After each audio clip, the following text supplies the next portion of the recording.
வணக்கம். இன்னைக்கு நாம ஒரு ரொம்பவே சுவாரஸ்யமான விஷயத்தை பத்தி பார்க்க போறோம். காயகல்ப யோகா. இது நம்ம உடம்பையும் மனசையும் இளமையா வச்சுக்கிறதுக்கு உதவுற ஒரு பழங்கால கலைன்னு சொல்றாங்க. வாங்க, அந்த ரகசியத்துக்குள்ள என்னதான் இருக்குன்னு நாம சேர்ந்து பார்க்கலாம். நம்ம எல்லாருக்குமே மனசுல ஒரு கேள்வி இருக்கும். வயசாகிறத தள்ளி போட முடியுமா? ஒரு பழங்கால பயிற்சி நம்மளோட வயதாகும் வேகத்தை குறைக்க முடியுமா? இந்த கேள்விக்கு தான் இன்னைக்கு நம்ம விடை தேடப் போறோம். வாங்க, இந்த பயணத்துல நீங்களும் என் கூட சேருங்க. சரி, காயகல்பம்னா உடனே இளமை புத்துணர்ச்சின்னு பெரிய விஷயங்களை பத்தி பேசுறதுக்கு முன்னாடி நாம அதோட அடிப்படைய முதல்ல புரிஞ்சுக்கலாம். அதாவது, நம்ம உடம்புல இருக்கிற ஒரு முக்கியமான உயிர் சக்திய பத்தி நாம தெரிஞ்சுக்கிட்டாதான் இது எப்படி வேலை செய்யுதுன்னு புரியும். வாங்க ஆரம்பிக்கலாம். காயகல்ப யோகாவோட மைய புள்ளியே இந்த ஜீவ வித்து திரவம் தான். சுருக்கமா இதை SVFன்னு சொல்வாங்க.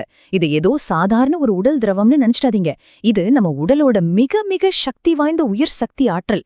சொல்லப்போனா நம்ம உடவுல இருக்கிற ஒவ்வொரு செல்லுக்கும் இதுதான் பெட்ரோல் மாதிரி சக்தி கொடுக்குது. அப்போ இவ்ளோ சக்தி வாய்ந்த இந்த திரவம் எப்படி உருவாகுதுன்னு ஒரு கேள்வி வருது இல்லையா? சிம்பிளா சொல்லணும்னா, நாம சாப்பிடுற உணவு ஒரு பெரிய பயணத்தையே மேற்கொள்ளுது. அது 7 கட்டங்களா சுத்திகரிக்கப்படுது. முதல்ல சாறு, அப்புறம் ரத்தம், தசை, கொழுப்பு, எலும்பு மஜ்ஜைன்னு படிப்படியா மாறி அதோட கடைசி கட்டத்துல மிக சிறந்த சாரமா இந்த ஜீவவித்து திரவமா உருவாகுது. பாருங்க, நாம சாப்பிடுற சாதாரண சாப்பாட்டுக்குள்ள எவ்வளவு பெரிய ரகசியம் இருக்கு. இதுல இன்னொரு முக்கியமான விஷயம் இருக்கு. அதுதான் உயிர் காந்த சக்தி. இதை எப்படி புரிஞ்சுக்கலாம்னா, நம்ம உடம்புல இருக்கிற கோடிக்கணக்கான செல்களை ஒன்னா புடிச்சு வச்சிருக்கிற ஒரு பசை மாதிரி நினைச்சுக்கோங்க. ஒரு காந்த புல மாதிரி. இந்த ஜீவ வித்து திரவம் தான் நம்மளோட இந்த உயிர் காந்த சக்தியை நல்லா சார்ஜ் பண்ணி வலுவா வச்சுக்குது. இது வலுவா இருந்தா நம்ம உடம்பும் ஆரோக்கியமா இருக்கும். சரி, இதெல்லாம் கேக்குறதுக்கு நல்லதா இருக்கு. ஆனா இந்த பழங்கால கருத்துக்களுக்கும் இன்னைக்கு இருக்கிற நவீன அறிவியலுக்கும் ஏதாவது சம்பந்தம் இருக்கா? வாங்க, ஒரு சின்ன ஒப்பீடு செஞ்சு பார்க்கலாம். பழங்கால ஞானம் எப்படி நவீன கண்டுபிடிப்புகளோட கைகோர்க்குதுன்னு பாக்குறது ரொம்பவே சுவாரஸ்யமா இருக்கும். நம்ம புராண கதைகள்ல அமிர்தம் பத்தி கேட்டிருப்போம் இல்லையா? சாகா வரம் தரும் ஒரு பானம். சரி, அது கதை. ஆனா சுவாரஸ்யமான விஷயம் என்னன்னா, நவீன அறிவியல் நம்ம மூளையில இருக்கிற பீனியல் சுரப்பிலிருந்து சுரக்கிற மெலட்டோனின் அப்படிங்கிற ஹார்மோனுக்கும் வயசை கட்டுப்படுத்துறதுக்கும் தொடர்பு இருக்கலாம்னு இப்போ ஆராய்ச்சி பண்ணிட்டு இருக்காங்க. இது ரெண்டுக்கும் நேரடி சம்பந்தம் இல்லைன்னாலும் இந்த ஒற்றுமைய பாருங்களேன், ஆச்சரியமா இருக்குல்ல? இன்னொரு உதாரணம் சொல்றேன். பழங்காலத்துல உயிர் சக்தியை வீணாக்காம பாதுகாக்கணும்னு சொன்னாங்க. இன்னைக்கு அறிவியல் என்ன சொல்லுது? நம்ம டிஎன்ஏவோட முனையில டெலோமியர்ஸ்னு ஒரு கவசம் இருக்கு. நம்ம செருப்பு லேஸ் முனையில ஒரு பிளாஸ்டிக் மாதிரி. வயசாக ஆக இந்த டெலோமியர்ஸ் சின்னதாகிட்டே போகும். காயகல்பம் மாதிரியான பயிற்சிகள் இந்த டெலோமியர்ஸ் சுருங்குற வேகத்தை குறைக்க உதவுமான்னு ஒரு கருத்து இருக்கு. இது இன்னும் அறிவியல் ரீதியா முழுசா நிரூபிக்கப்படல.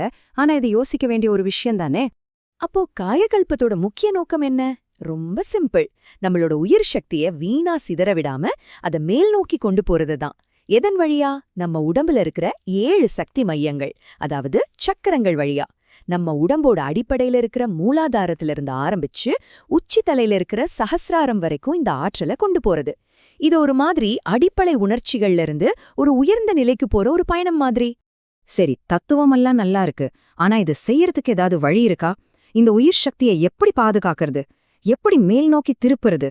அதுக்கான பயிற்சிகள் என்னன்னு இப்ப நாம பார்க்கலாம். இது ரொம்ப கஷ்டமான விஷயமெல்லாம் இல்ல. ரொம்ப சிம்பிள்.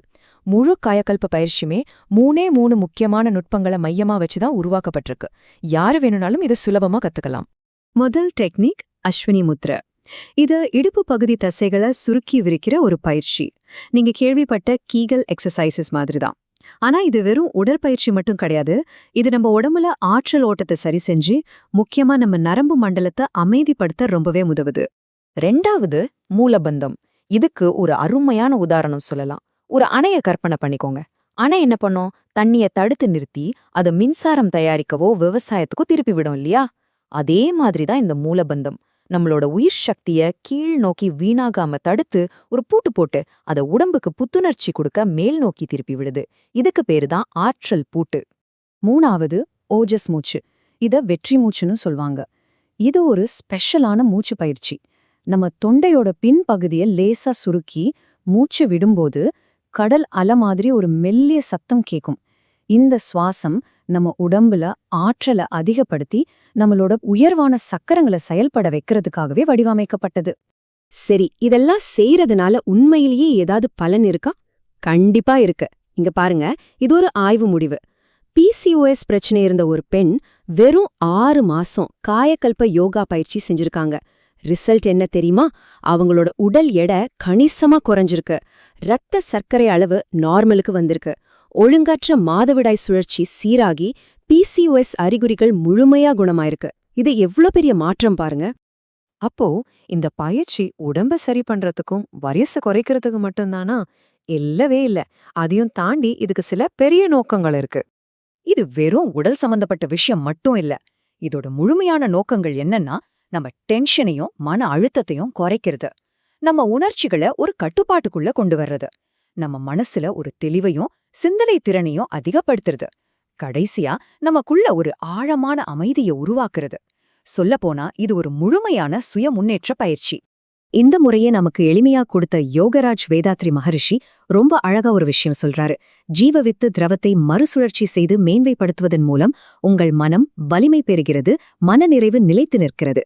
அதாவது நம்மளோட உடல் ஆற்றல மன வலிமையாகவும் மன அமைதியாகவும் மாத்துறதுதான் இதோட தத்துவம். எவ்வளவு அருமையான கருத்து பாருங்க. காயகல்ப யோகா மாதிரி எத்தனையோ பழங்கால ஞானங்கள் இன்னைக்கு நம்மளோட வேகமான வாழ்க்கையில இருக்கிற பல பிரச்சனைகளுக்கு ஒரு தீர்வா இருக்கலாம். ஆரோக்கியமான ஒரு வாழ்க்கைக்கான நம்மளோட இந்த தேடல்ல இது போல இன்னும் என்னென்ன ரகசியங்கள் நம்மளோட முன்னோர்களோட ஞானத்துல ஒளிஞ்சிருக்கலாம்னு நீங்க நினைக்கிறீங்க? இத பத்தி கொஞ்சம் யோசிச்சு பாருங்க. மீண்டும் சந்திப்போம். நன்றி.